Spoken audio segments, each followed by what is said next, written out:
All right, so with the topic of solving triangles, we have really reached the pinnacle of this first batch of material for the course.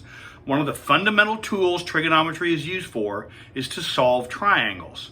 Solving triangles in some form or another actually dates back all the way to the ancient Egyptians doing work with what we would now call trigonometry. And so we'll take a look at a few of these basic examples, get you used to it. This is not particularly challenging, but you do need to sort of there are some principles, keep those in mind, keep your wits about you, and I think most of us should be pretty straightforward working through this notion of solving triangles here.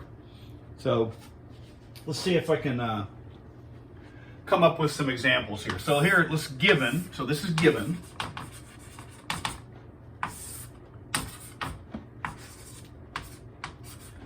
All right, so we're given angle C is 90 degrees. Let's suppose angle angle B. Angle B is given to be, let's say 54 degrees. And let's suppose the hypotenuse is given this time. Let's suppose that this hypotenuse, I'll call it H, is given by, and it can be any number. Let's suppose H is given by, how about 116. The units are irrelevant. It can be miles, it can be inches, it can be feet, it can be yards, it can be angstroms, whatever we're working with. The units are irrelevant. I think let's call this C, because that'll match sort of the standard way of labeling a triangle. If this is capital C, then this is little c. If this is capital B, this is little b. If this is capital A, this is lowercase a. So we're given those three pieces of information, and our task is to solve the triangle.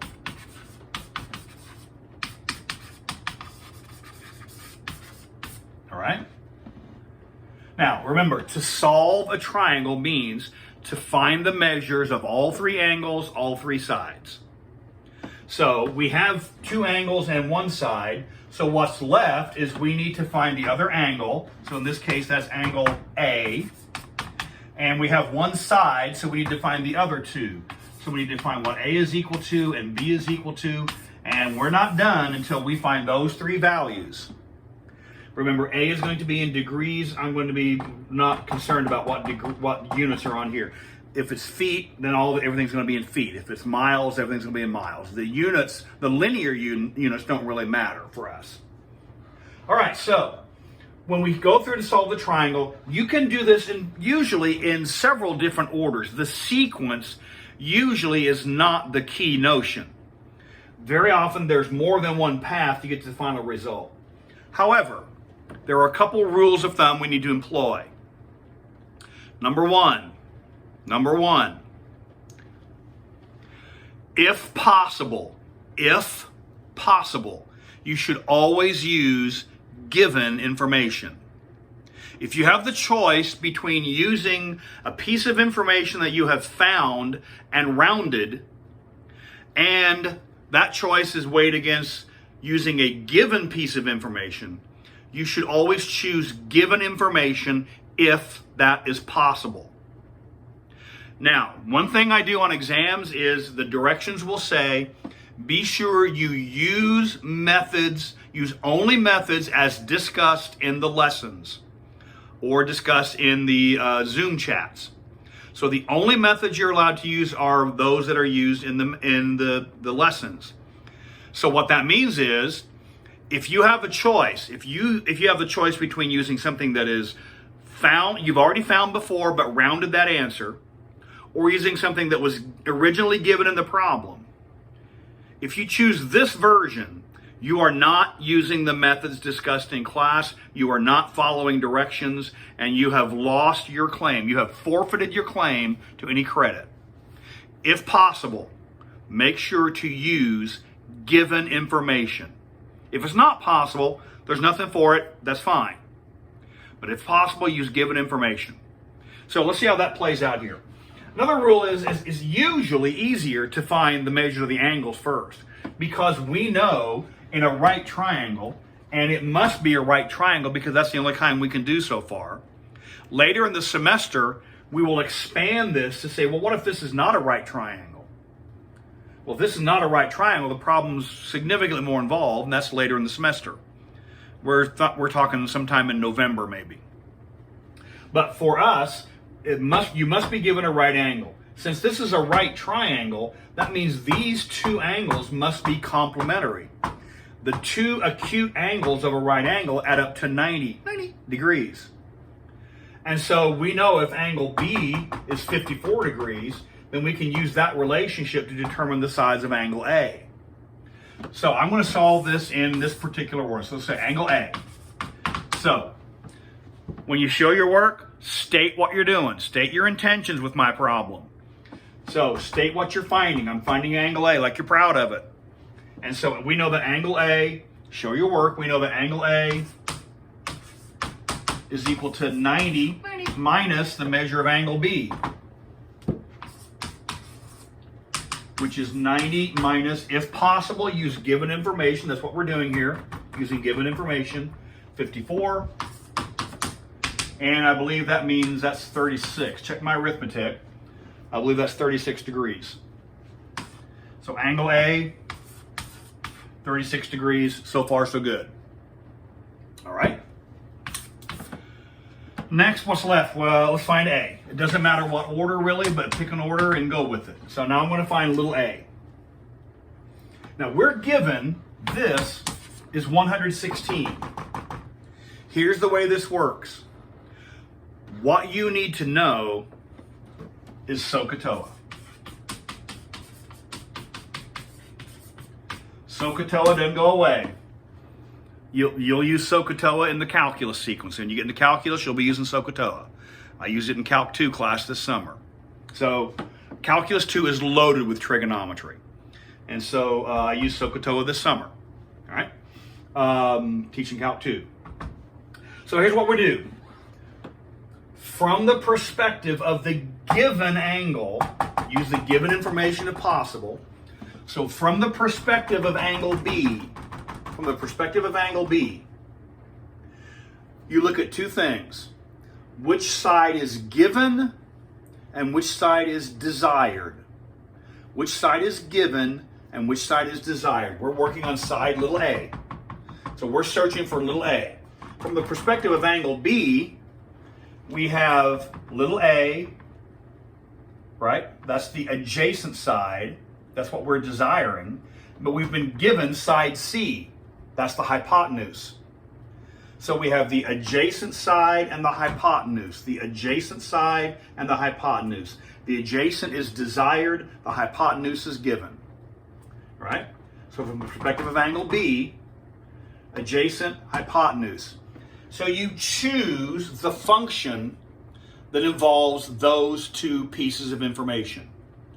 Since we want to find adjacent, we're being given a hypotenuse. The two players in this solution, the two players are adjacent and hypotenuse.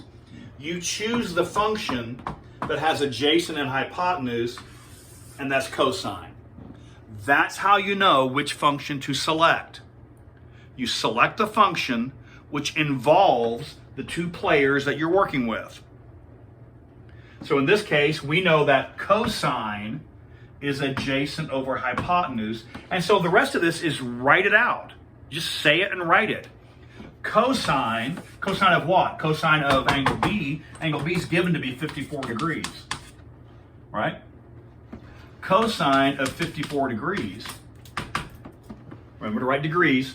Cosine of 54 degrees is given by adjacent over hypotenuse. Adjacent over hypotenuse.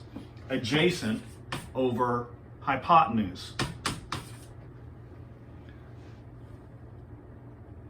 And then this next piece I'm going to show here, every stinking one of these works the same way. Every one of them. They all work the same way. If you have it once, you have it for all the rest of them. It's all the same.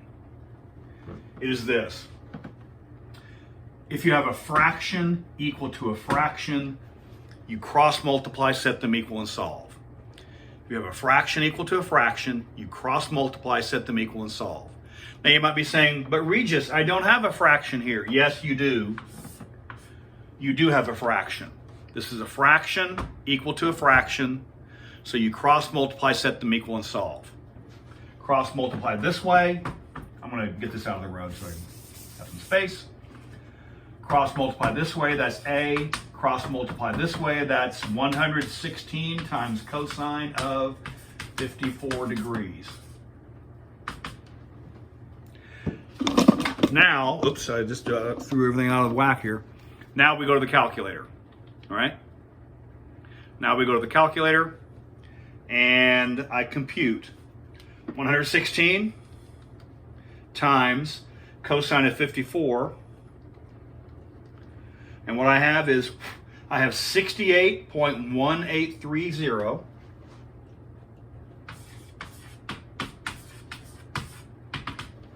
And I will say this, I will include this as part of this in directions. Round to the nearest tenth. Remember I said when you write function values, you should use 4 decimal places, unless you are explicitly told otherwise, and I'm explicitly telling you, use 1 decimal place. The nearest tenth. So suppose I tell you the nearest tenth. So round this to the nearest tenth. Since this is 8, we will use, this is equal to 100, we will use 68.2. 68.2 is what we will use for our value for A, because I've explicitly told you to use 1 decimal place. All right. What's left to do is to find the side B. Now, option 1. Now that we know A is what we just found 68.2. Some students say, well, let's just use Pythagorean theorem. Pythagorean theorem violates our rule of, if possible, use only given information. This has round-off error. This has rounding error, and if you use it to find this other piece, you will increase the rounding error. For that and a few other reasons, don't use Pythagoras. I'm telling you, don't use Pythagoras. If you use Pythagoras, you're not following directions. Approach finding side B with the same procedure. I'm going to get some space here. Let me gain some space here. So we're going to find little b. All right. And what do we have? So from the perspective of B, this is the given angle, right? This is the given angle. What are the 2 players? Well, B is what we're looking for. From the perspective of B, that's opposite. From the perspective of B, that's hypotenuse. This is hypotenuse no matter what. So which one of in our working with SOHCAHTOA, which function involves opposite hypotenuse? Which function involves opposite hypotenuse? Remember, sine is opposite over hypotenuse. So we're going to be using sine. We know sine of theta, 54 degrees. And we're only using given information, is equal to sine is opposite over hypotenuse. Opposite over hypotenuse. And we're only using given information. Some students want to say this. How about this? From 50, we could use tangent is opposite over adjacent, but that's not given information. This has rounding error. If possible, use only given information. And so that's what this does. And just like before, every stinking one of these works the same way, just like before. Turn it into a fraction, cross multiply, set them equal, and you're off to the races. So this gives us cross multiply this way is B. Cross multiply this way, 116 times sine of 54 degrees. And let's go to the calculator. Again, 1 decimal. All right, so round to 1 decimal. What do we have? 116 times sine of 54 degrees. And I have 93.8459. I have 93.8459. 0.8459, blah, blah, blah. Round that to the nearest tenth, 1 decimal place. Since this is 4, leave this 8 alone, 93.8.